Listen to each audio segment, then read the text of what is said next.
ואנחנו רואים שהנוער שאין בו תורה, איפה הוא זרוק מסכן? לאן הוא ירוד? איזה נוער מסכן וירוד בחוץ. מה הוא עושה כל היום? מה הוא מריח? מה הוא מעשן? איפה הוא יושב ומה הוא מדבר? זה שאין יראת שמיים. שהיה את הסרטים שיראו לנו בטלוויזיה, הבורר,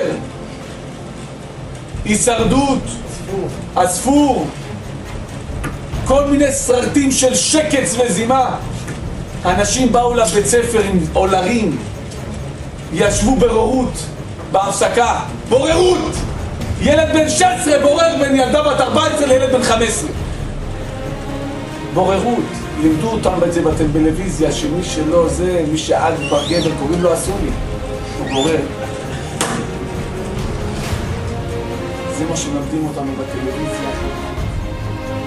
כמו שהיום הלך אחד במקום ליד הכולל, הוא הולך עם בוקסר ובלי חולצה, ברחוב, הולך, כאילו לא אין בריכה. אמרתי לו הולך לבריכה, אבל אין בריכה מקומית, אין בריכה באזור. לא אתה הולך לים, ים זה נסיעה חצי שעה, זה חולצה.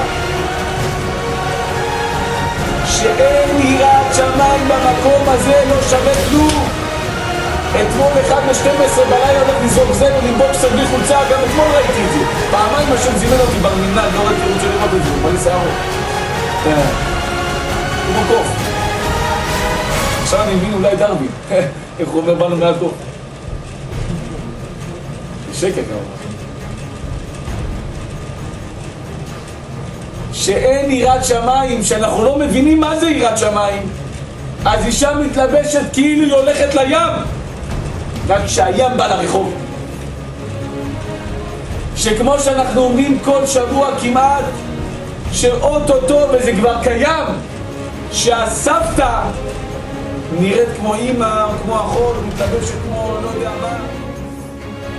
אדם שקרא וגרס ולמד ולא הגיע לתכלית שזה יראת שמיים, מוטה ולא למדת בכלל.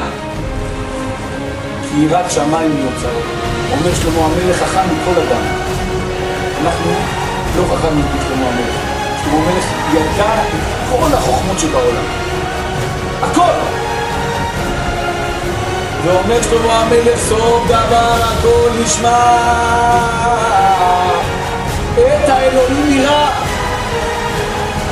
ואת מצוותיו שלו, כי זה כל האדם.